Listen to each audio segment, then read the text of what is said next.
What if I told you the worst financial decision you'll ever make will be delivered in the calmest, most reassuring voice you've ever heard? It won't come from some fast-talking salesman yelling about a once-in-a-lifetime opportunity. None of your internal alarm bells will go off. Instead, it'll come from an expert who makes it all sound like simple, elegant wisdom. It'll be a whisper, not a shout. This is advice designed to bypass your skepticism, to feel like a warm blanket in the cold, confusing world of finance. It's engineered to make you feel safe, smart, and completely secure. And that is precisely what makes it so dangerous. Our brains are tuned to spot the obvious con. High pressure, fake urgency, flashy promises, they all raise red flags. But we aren't wired to defend against a Trojan horse of calm, reasonable-sounding guidance that quietly and methodically bankrupts us. In this video, we're going to pull apart 3 of the most common pieces of financial wisdom that sound smart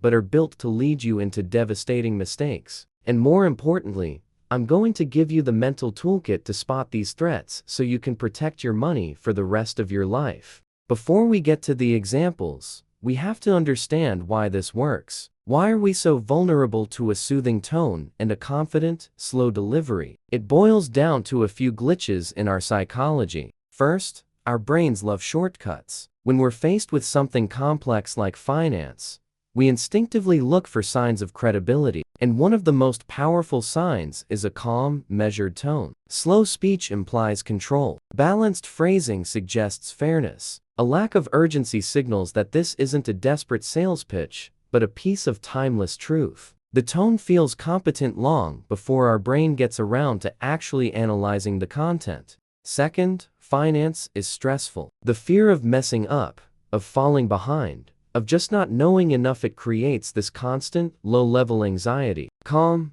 simple-sounding advice acts like a painkiller for that anxiety. It offers emotional relief. When an expert says, "Don't worry about all that complicated stuff.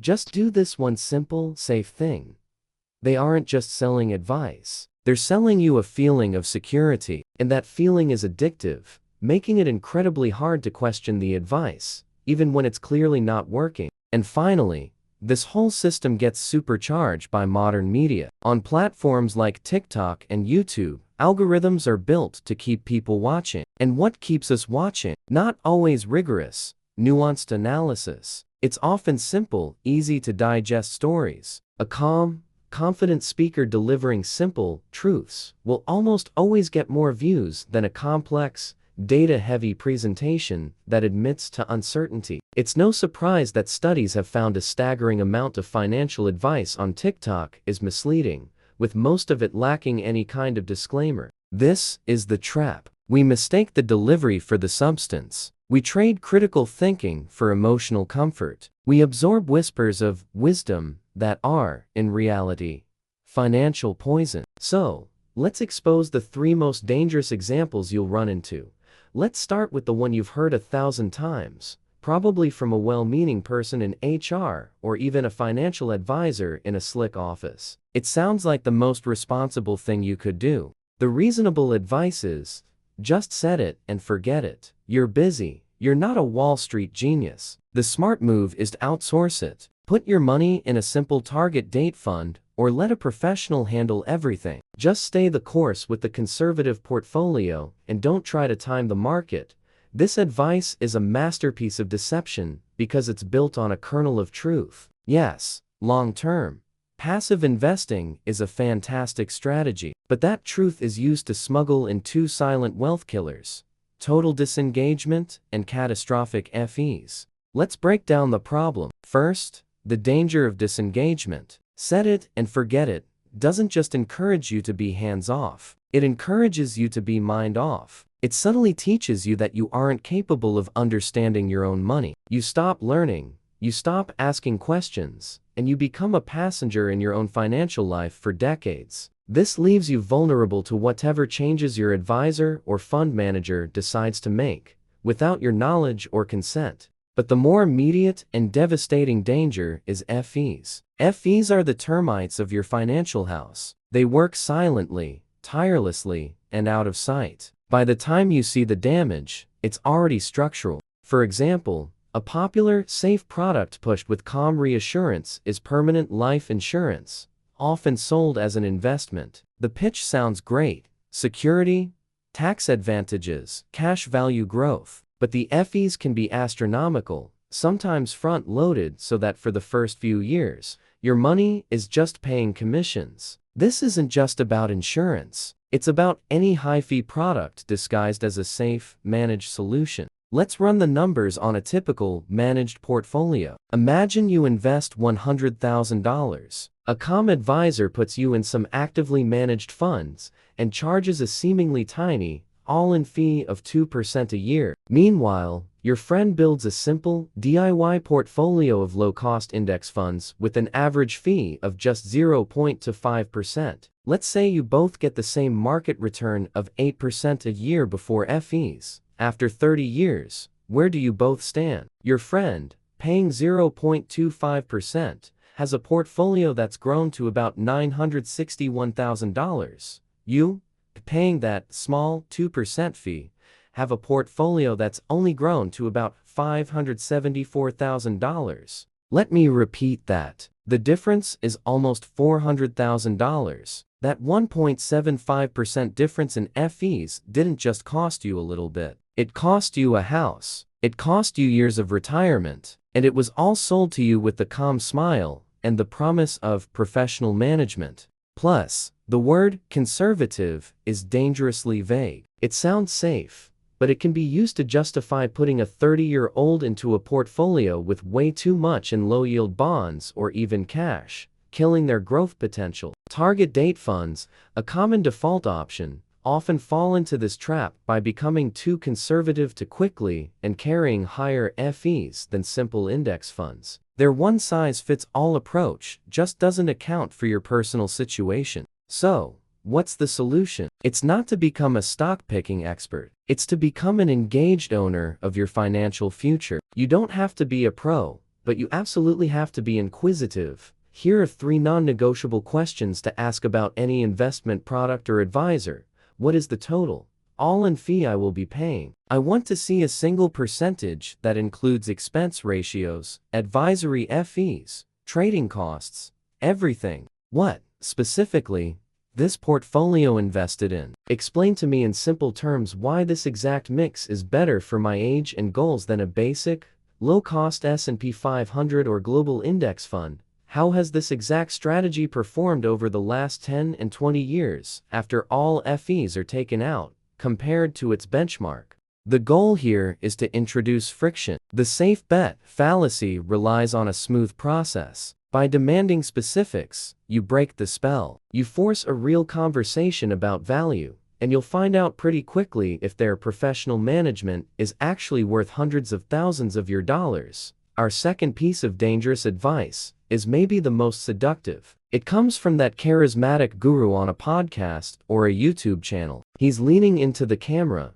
speaking with the quiet confidence of someone who's cracked the code. The reasonable advice is, look, you don't get rich by saving pennies. That's how the middle class thinks. The wealthy understand you have to use other people's money. Leveraging good debt to buy cash-flowing assets, especially real estate, is the single most proven path to building real wealth. This sounds incredibly smart. It feels like you're being let into a secret club. It's not about scrimping and saving. It's about making bold, strategic moves. And the calm, authoritative delivery makes it feel like a university lecture, not a reckless gamble. But this advice is a mirage. It shimmers with the promise of riches while hiding a desert of risk. The biggest flaw here is survivorship bias. For every guru calmly telling you how they bought 10 properties with no money down and retired on a beach, there are thousands of forgotten people who tried the exact same thing and got completely wiped out. We never hear their stories. Their YouTube channels don't exist. We only see the winners, which gives us a dangerously warped view of reality. The core of the danger is leverage. It's a double-edged sword that magnifies both your gains and your losses. But the calm gurus only seem to talk about one side of that sword. Let's run some simple math they conveniently forget to mention. Let's say you're inspired. You buy a $500,000 investment property. You follow the advice and put down as little as possible, say 10%, which is $50,000. The other $450,000 is debt. You are leveraged 10 to 1. Now, the real estate market, which everyone just assumes only goes up, has a mild correction. It doesn't crash. It just dips by 10%. Your property is now worth $450,000, but your mortgage is still $450,000. In an instant, your entire $50,000 in equity, your whole investment is gone. A small, common market dip just caused a 100% loss of your capital. If the market dips 11%, you're now underwater. This is how fortunes are lost way faster than they're made. And that doesn't even get into the lie of passive income. The guru never talks about the call for a burst pipe, the tenant who stops paying rent and starts a 6-month, $10,000 eviction process, the surprise $15,000 bill for a new roof, or the soul-crushing reality of a property sitting empty for 3 months while you still have to make the mortgage payment. This isn't passive income. It's a high-stress, low-margin second job that carries the constant risk of financial ruin. So what's the solution? It's understanding the huge difference between strategic, manageable debt and reckless, high-stakes leverage. Here's a rule of thumb. Never put yourself in a position where a normal life event becomes a financial catastrophe. Before you even think about leveraging into an asset, you have to stress test the decision. Ask yourself, if this property is vacant for 6 months, can I still cover all the costs without going into more debt? If the market value drops by 20%,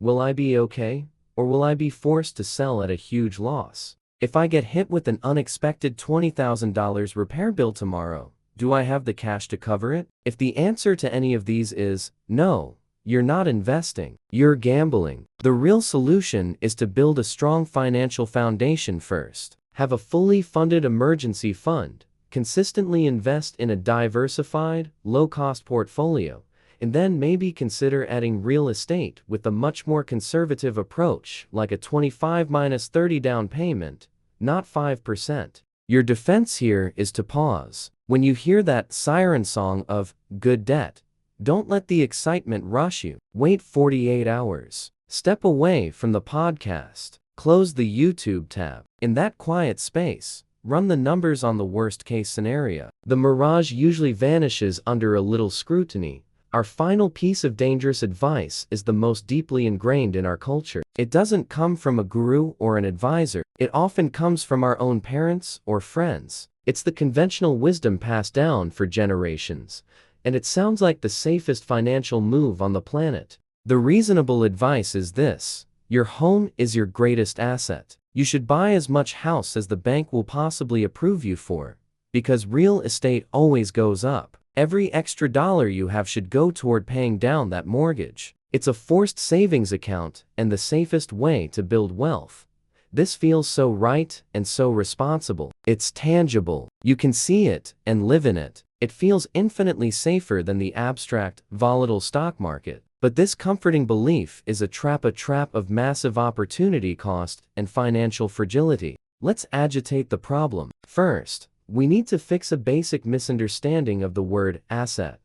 A true investment asset is something that puts money in your pockets, like stocks that pay dividends or a rental property generating cash flow. Your primary residence, the house you live in, does the exact opposite. It relentlessly takes money out of your pocket. Think about it. There's the mortgage. But then there are property taxes, which never go away and almost always go up. There's homeowners insurance. And there's maintenance. The rule of thumb is to budget 1% to 2% of your home's value for maintenance every single year. For a $500,000 house, that's $5,000 to $10,000 a year. Over 30 years, you could easily spend another $150,000 to $300,000 just keeping the house from falling apart. That's the new roof, the new HVAC, the water heater that floods the basement. These aren't investments. They are massive, recurring expenses. But the real, heartbreaking cost is the opportunity cost. Every extra dollar you throw at your 4% mortgage is a dollar you can't invest in a portfolio that has historically returned an average of 8-10 per year,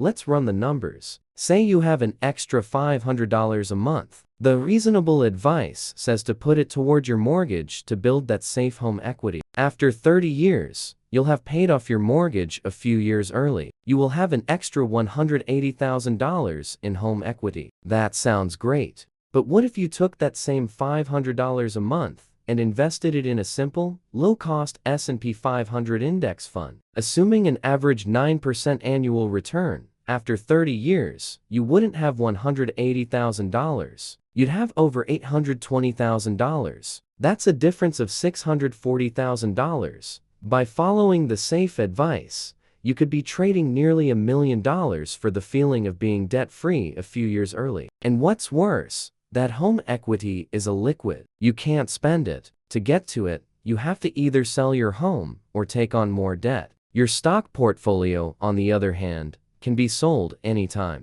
So what's the empowering solution? It's to reframe why you're buying a home. Buying a home can be a wonderful life decision. It provides stability and a place to build a life. But it is not a replacement for an investment portfolio. The solution is to treat it as a housing expense first and a potential investment a distant second. Here's the framework. Buy a house you can comfortably afford, not the absolute max the bank will give you. A house per life is a life of intense stress and no financial progress. Once you have your home, an emergency fund, and you're taking full advantage of tax-advantaged retirement accounts like a 401k or Roth IRA, then you can think about making extra mortgage payments. But for most people, especially with a low fixed-rate mortgage, the math overwhelmingly favors investing in the market. The behavioral check here is key. Does the idea of paying off your house feel good because it helps you avoid the risky stock market? If so,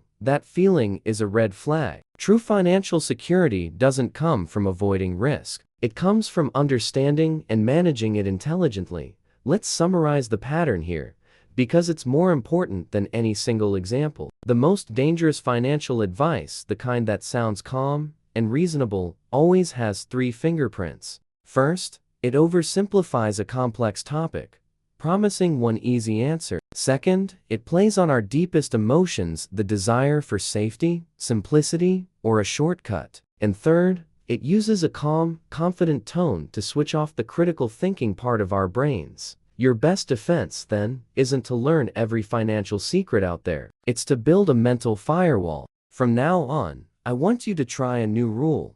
The 48-hour rule. Never make a significant financial decision on the spot. I don't care how smart it sounds or how much you trust the source. You wait 48 hours. That pause is your greatest weapon. It lets the emotional hype fade so your rational mind can come back online. During that pause, demand specifics. Ask the hard questions we talked about today. What are the exact FEs? What are the specific risks you're not telling me? Show me the math for the worst-case scenario. And finally, do a behavioral check. Ask yourself, why does this advice feel so good? Is it because it's truly logical or because it's soothing an anxiety I have? If any piece of advice feels too good, too simple, or too emotionally comforting, that is the biggest red flag you will ever see. Real financial safety doesn't come from a soothing voice or a simple promise. It comes from doing the work. It comes from facing uncertainty with a clear plan, from understanding costs, and from making decisions based on math, not magic. If you're ready to move past the soothing lies and start building real wealth on a solid foundation, you need to understand the simple, powerful engine of low-cost index fund investing. I break down exactly how it works, step by step, in this video right here. Click to watch it next, and take the first real step toward becoming the master of your own financial destiny.